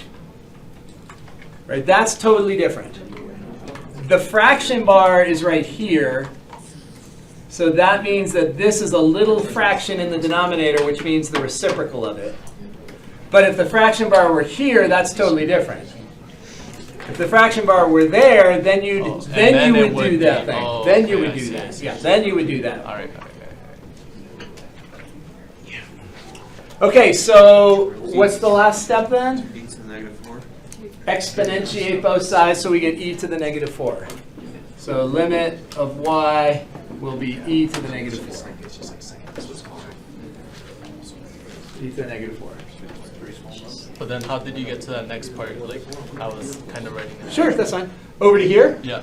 divide everything by x. So divide that by x, divide that by x, divide that by x. And then, why do you do that? Is it just to get x's on one, just on one side? On one term. Just on one term. So then we can have constants. If you divide by the highest power of x, you get constants. That's a good point. So if it was x squared, some like both of those Yes. were x squared, Yeah. Yeah. it'd be negative 4 something squared. All right, let's look at one more thing. So terminology, this will be mostly very intuitive. We're talking about a sequence, and we want to describe certain characteristics. So we're going to use the word increasing if the sequence is going up. The terms are getting bigger, increasing. Just like Calc 1, increasing, terms are going up. Decreasing is going to mean the terms are going down. And then we've got the two weird ones, non-decreasing and non-increasing. Non-decreasing means not going down. So non-decreasing means staying the same or going up. Non-decreasing, staying the same or going up. Non-increasing means it's not going up. It's not increasing, so it's staying the same or going down. Yeah, I know. 99% of the time, in practice, it's either increasing or decreasing. We don't care about these two things. 99% of the time. It's I don't think there's a single example where we're going to be dealing with that. Because, tell me, can you create a function that's increasing? Yes, y equals x squared, whatever. Y equals natural log of x, that's increasing. Very easy. Can you create a function that goes up and then stays the same for a while and then goes up again? The only way we know how to do that is with a piecewise defined function. We're not dealing with piecewise defined functions. So when we see something like non-decreasing, just imagine it as increasing. If it's non-decreasing, it's not going down. So it's increasing. It's going up. If it's not going down, it's going up. If you think that way, it'll be totally fine. Non-increasing, not going up, it's going down.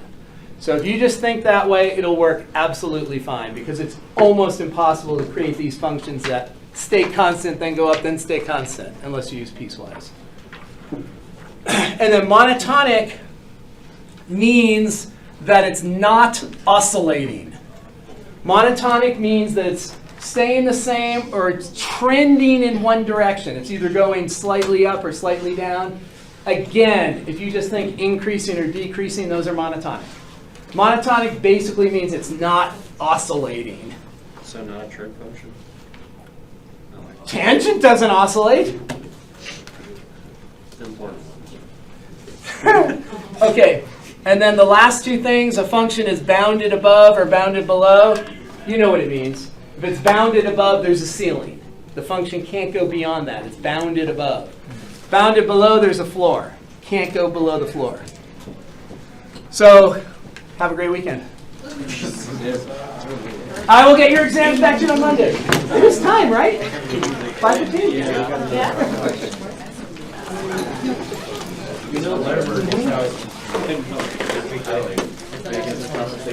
Yes. So I'm in the middle of grading them right now, but I'm going to open it up again for the corrections. I can just open the corrections up right away, so you can start it right away. Okay. Because I have a friend who like commencing that. Okay.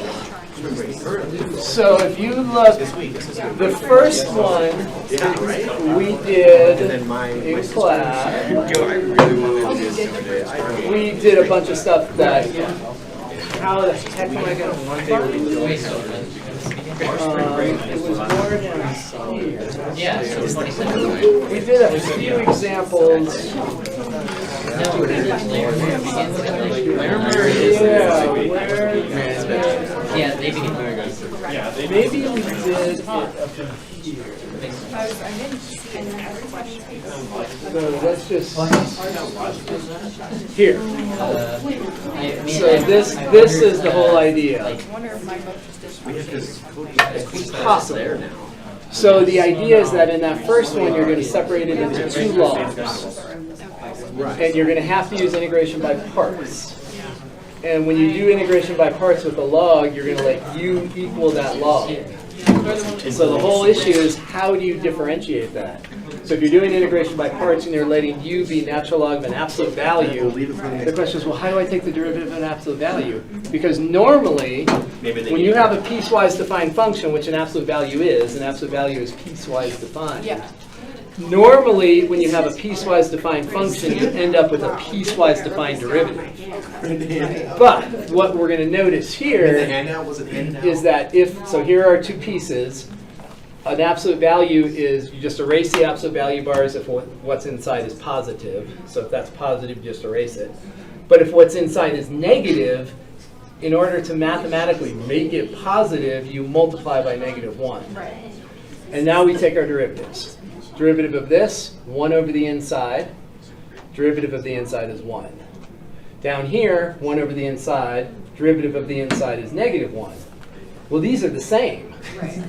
So the derivative of this piecewise defined function is a non-piecewise defined function.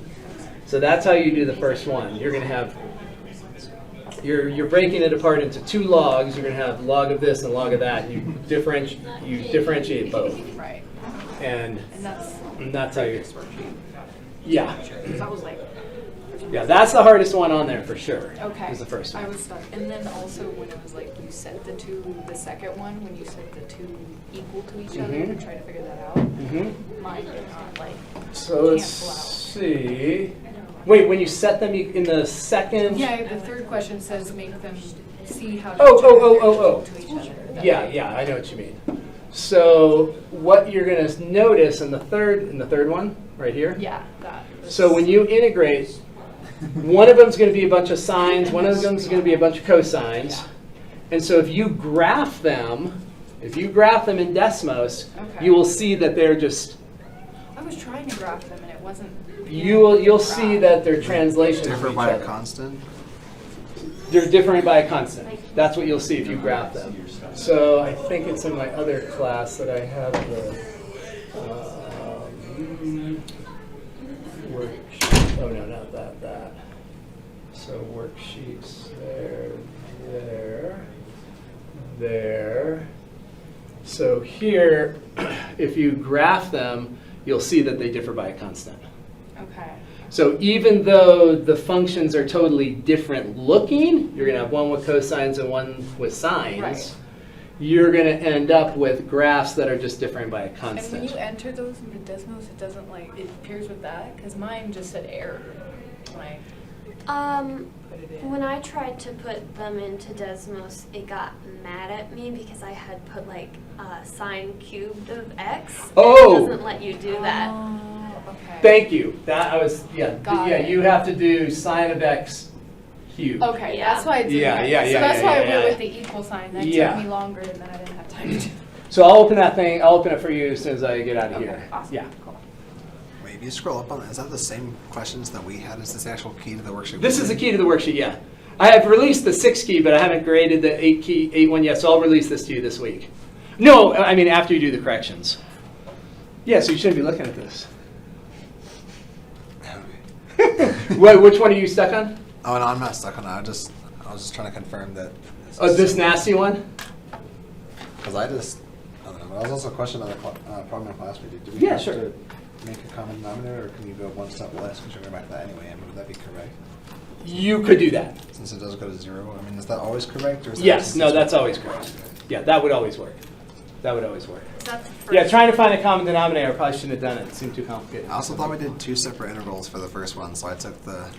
Up here, Do we do 2 In the separate worksheet? ones, or do we just take one? Of, we are doing 2 separate ones. Okay. So when this separates, it's going to separate into, we're going to have the natural log of 2 minus x and the natural log of 2 plus x. So I'm doing it separately here.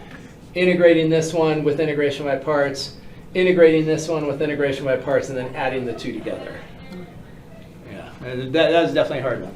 Right. That's the beastly one. I just skipped it. This girl is a rebel. I don't know. I just didn't go to school that week. I don't know if I did it correctly, but I know I got somewhere it's close to that. Yeah, that's good. So, And that's all I really want to see So the idea there is that if you use log properties, we do have another way that we can get at that. So I somehow got the PFDs and that. I don't know if that's correct or not, but I just did something wrong. Do you do PFD in this one? Yeah. I got- Ooh, I'm very curious. I don't know what went wrong, but. Oh, was that right here that you did a PFD maybe? Well, that don't. PFD is only going to be useful if you have a multiplication in your I mean, denominator. I can look and see what I did. I don't know. Yeah, I'm Or curious. or it's on the board. Oh yeah, can I pull it up? Yeah, that's fine. Do you mind? What could possibly go wrong? Let's see. So let's go look. And chapter 8. So. Because when you get the, because I just tried to find. I Oh, tried okay. to split it. So that's the way I split it. Mm-hmm. And then I just did. So you're doing your integration by parts right off the bat, letting U be that, du is that. That's all true. So the issue that you're going to come up with is that. Yeah, you can do it that way. You can do it that way. Yep. Yeah, Yep. because then you just would split these and you could make. Yep. I don't know. I mean, I'm not sure if it's right. No. That's definitely a possibility. Okay. Yeah, I'll look at it more carefully and make sure that you did it right, and if not, we'll find out where. But yeah, definitely a good option. So we get our test back on Monday.